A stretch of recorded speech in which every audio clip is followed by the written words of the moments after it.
Am I on? I am. All right, we are ready to begin. Hey. Hi. Hello. Good to see you. Thank you. I'm so happy to be here. I like film festivals in general, and this one just is so great. It's got so much energy, and the people are really sweet. They're amazing. I've met so many people that I worked with on other projects here. That's awesome. Yeah. That's awesome. Well, this is one of your first projects, correct? It was my very first speaking role. I had done a short film and been an extra in about 100 movies, but this was my very first speaking role. And we used to have a magazine called Dramalog that would come out, and it would list casting notices. So there was a notice that was something to the effect of 12 pretty girls needed to get naked and die horribly. And I thought, oh, that's for me. So Just another Saturday night. I responded to it, and we met in the director's living room, Amy Jones. And, she made it clear that you have to do nudity. It was the 80s, and our target audience was college-age males, so it was required. Everybody had to show some breasts and butt. And they liked me a lot. I was up for one of the main roles, the one that Jackie in the nightgown. I was going to play that role, but I had already been booked for a photo shoot at Lake Tahoe, and I only had 3 days, so I couldn't film the whole thing. So they had to kill me off quickly. And you do it beautifully. Talk about working with Amy Holden-Jones. I mean, a woman-directed horror film in the 80s. Yeah, I mean, it's amazing. Yes, and I just directed my first horror movie, Sorority Babes 2. Yes. It's a lot of fun. For those who haven't seen it, it's a lot of fun. Yeah, thank you. But, having female writers and directors in horror was not common back in the early 80s. This was made in 1981. And so it was a really rare thing. And Amy had been an editor who wanted to be a director. So she went to Corman, and he had some scripts laying around, and he said, well, here, take this one and shoot 10 minutes on it and show me what you can do. And he liked her work, so he let her direct this movie. Corman was great for giving people opportunities. And there was a lot more humor, apparently, in the original script, which was called Sleepless Nights. But Corman felt there was just too much humor, and he cut a lot out, but they still managed to get quite a bit of it in. Yeah, there's quite a lot of feminist undertone. Were you aware of that when you were shooting, that was happening? Yeah, well, it's a job. You show up and you do it. And later it was called a feminist horror movie because Rita Mae Brown had written it. She's a known feminist and gay author. And Amy, directed like a man because she had to prove herself. So because the women win in the end and they best the killer, but we didn't set out to make a feminist horror movie. We were just making a slasher movie, and it turned out to be something a little bit different. Yeah, because all the telephone repair person is a woman. I noticed there's some signs in the background, that are very. And one thing I never noticed before was the sports references. I mean, they're all wearing the jerseys, and it's very sports oriented. So I don't know quite what that was. I guess. Oh, and the two boys were kind of playing feminine roles. Definitely. A nice little turnabout there. Yeah. Just nice little balance of for the other films that were out there during that time. Yeah, just it was kind a of nice little switching around gender expectations. Yeah, amazing.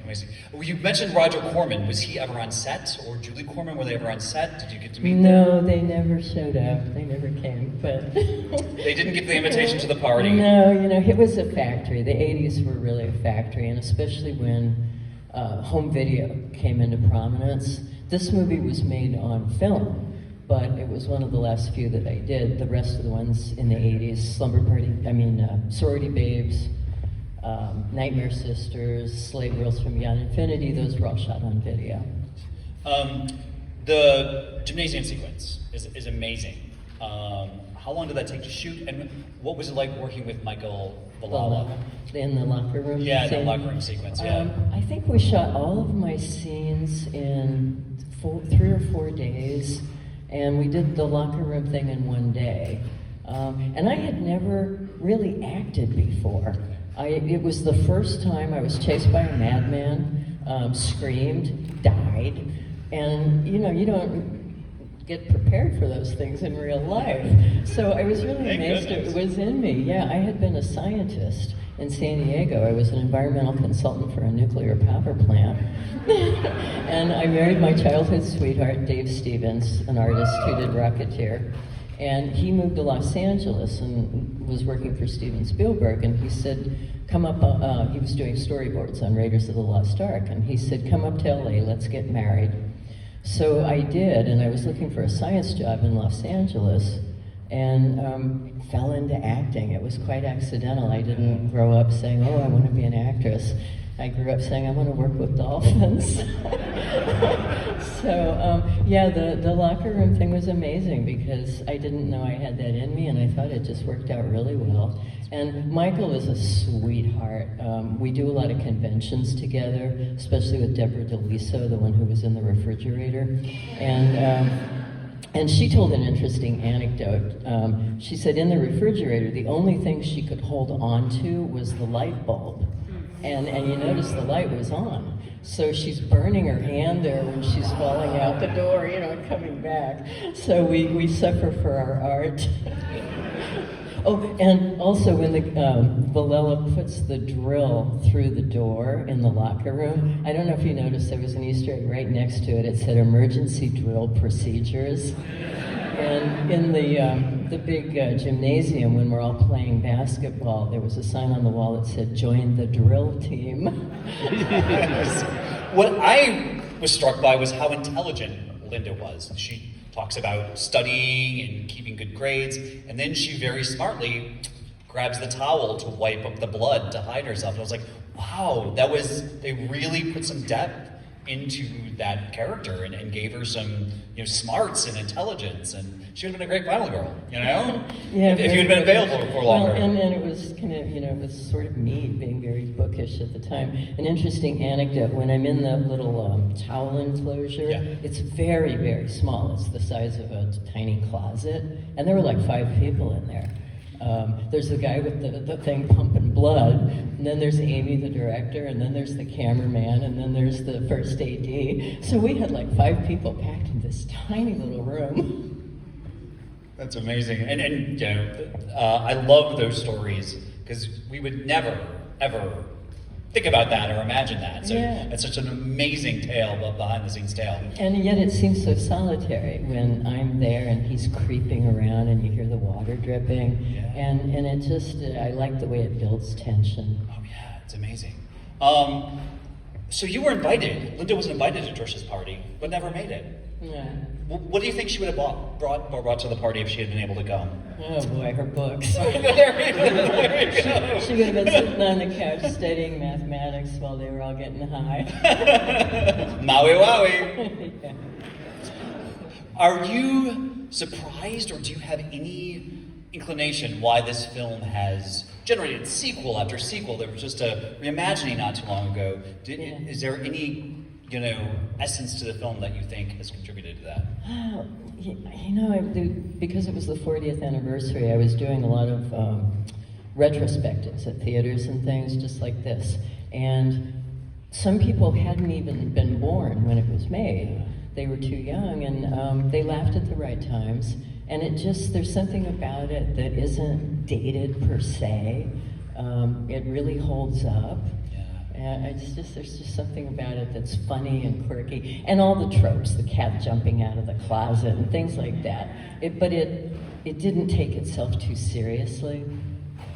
Do you talked about working with Amy a little bit, but do you recall anything she did on set that was interesting, or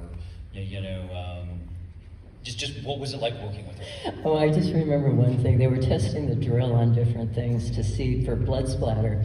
And Amy's over there watching it, and they do the drill, and it splashes all up on her, and she's wearing a white t-shirt, and it gets on her face, her hair. She's covered in blood, and she's just like... So she was getting a taste of her own medicine. That's right. Turnabout spare prey, Amy. Come on. Yeah. Oh, and then we're on the... at this school. It was an abandoned school near Venice, California, and So we're covered in blood. We take a lunch break, and all the flying insects in the neighborhood are attracted because it's Caro syrup. So you're trying to fight the bugs off while you're eating lunch. And Michael would stay in character. He wouldn't sit with the rest of us. He'd sit off to the side, and he'd stare at everybody. And I said, Michael, where did you get that fabulous stare? And he's like, it was a peacock. I was imitating a peacock. I saw one time, and that's how they did it. You can tell he's a method actor. He studied. Yeah. He had drama student written all over him. And he would sit there with his drill, even at lunch, and he'd stroke the drill and he'd stare at us. Like, that's not creepy. No, I know. And then the whole emasculation thing at the end where they, cut the drill off. So it was pretty obvious, but... Yeah. Unfortunately, you mentioned the 40th anniversary, and Robin Still and Joe Johnson had died. Yeah. Do you have any memories about them? Robin was the lead in the film, and then Joe was one of the young men. One of the boys, blonde yeah. guy. Joe had ended up in Florida and was doing dinner theater. And Robin then appeared with me in Sorority Babes in the Slime-Ball Bolorama. She played a wonderful character in that. And she just did not have a happy life. She ended up taking her own life, and she left behind 2 children. So she was just miserable. She felt like her career wasn't moving the way it should, and she was so beautiful and such a good actress that there may have been like depression issues or something that were undiagnosed, but she killed herself with a gun. And it was years before anyone found out, which kind of was this ironic underscore where she felt like she wasn't being noticed enough. Yeah. Wow. Yeah, we don't want to end on a downer, though. Yeah, no, seriously, I was like scrambling. What can we ask next? That's happy. A happy question. Oh, the pizza boy was Aaron Lifstadt, and he was the co-producer on here, and he was also our first AD. And Aaron, the pizza boy, went on to direct many of the Supernatural series that was filmed up in Oregon. Amazing. And speaking of moving on, you've had an incredible career. Is there something Red talked to your kindness and your team player? That's not a word. Yeah. That's a statement. You're a team player, and that's not a verb. I was trying to make it a verb. Is that what you think that is? That's kind of enabled you to keep on, working? And... Yeah. Talent too. Don't forget the talent. Of course. Yes. Yeah, I really wanted to be a scientist, and I was devastated when it didn't turn out. But I discovered acting, and I love it. There's nothing better. There's really nothing I'd rather do than act. And I'm just so darn happy to be here. No one's ever come up and said, you're not a real actor, get out of here. So I stayed and I kept doing it. And it's at least 250 movies I think I've been in by now. But still, the one I'm best known for, the one everyone quotes, is Slumber Party Massacre, my first movie. So go figure. Before we wrap up, you have, obviously, film fanatics out here. So you have been part of some really amazing Naked Gun, the original Naked Gun film, Body Double. Blink and you'll miss me. Three Amigos. Can you talk a bit about what is the difference between maybe working on a set like Slumber Party and doing something like Body Double or Three Amigos? Okay, so yes, I'm in Body Double, and I worked a whole week on it. It's the movie I've made the most money on in my entire life. And I got it because I loved Phantom of the Paradise from Brian DePalma. So when I saw that he was doing Body Double, I asked my agent to send me on an audition. And she said, oh, no, you don't want to be in that. It's an X-rated movie. Well, it wasn't X-rated. It was about an X-rated movie. So eventually I managed to get an audition. So I went into one of these beautiful Airstream trailers on the studio lot, and De Palma was there. And I started out with saying, I love Phantom of the Paradise. And so we got to talking. I was there for about half an hour. And he said, I really like you, but I don't know what to do with you. I don't really have a part for you. And he said, tell you what, show up on Monday, and I'll try to find something for you to do. So I show up at the studio on Monday, and I sit there the whole entire day. And every time he walks by, I'm like, He's like this. So at the end of the day on Monday, he says, I'm really sorry. Come back on Tuesday. So I show up Tuesday, same thing. I sit there all day. He walks by, I look hopeful, and he shrugs. So then he's like, at the end of Tuesday, I've got it. I've got something for you to do on Wednesday. Come back on Wednesday. So I show up on Wednesday at 9, and at 10 a.m., one of the grips has a heart attack and dies. And they cancel the shoot for the day. Everybody goes home. So I ended up working Thursday and Friday, and I'm all over the place. In the Frankie Goes to Hollywood music video, I'm in the women's bathroom, and Craig Wasson comes in, and different things. I'm in a makeup chair, and he put me wherever he could put me. But it was just such a joy to work with him. And I worked with Tony Perkins on Psycho 3. I was a body double for Diana Scarwood, and John Landis on Three Amigos.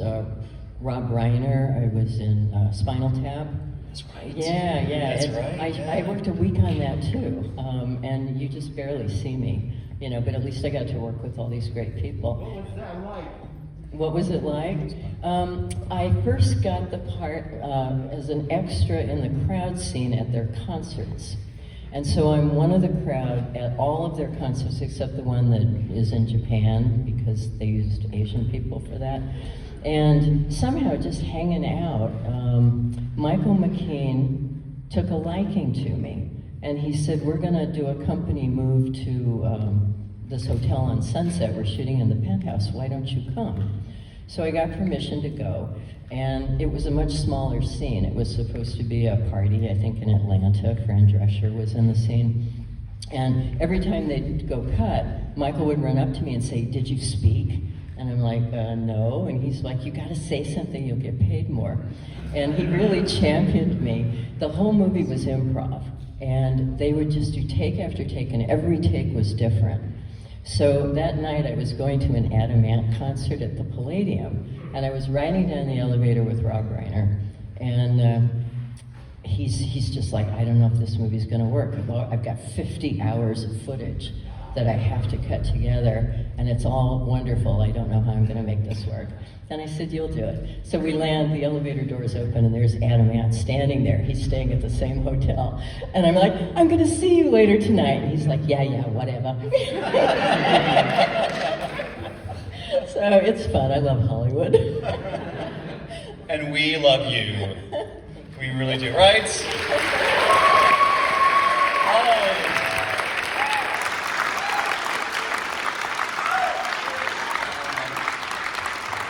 Rick, I have to tell you, I just got chills. That's probably the biggest response. I've been doing this for 13 or 14 years. That's definitely the most loving, enthusiastic response that I've felt from the stage. So I feel the love. Thank you so much, you guys. And just a note, there's a table out in the lobby I'm going to be at. I brought some photos from Slumber Party and some videos, including my recent movie, Sorority Babes 2. That's right. Which I directed. So if anybody wants anything, I got it. Thank you so much.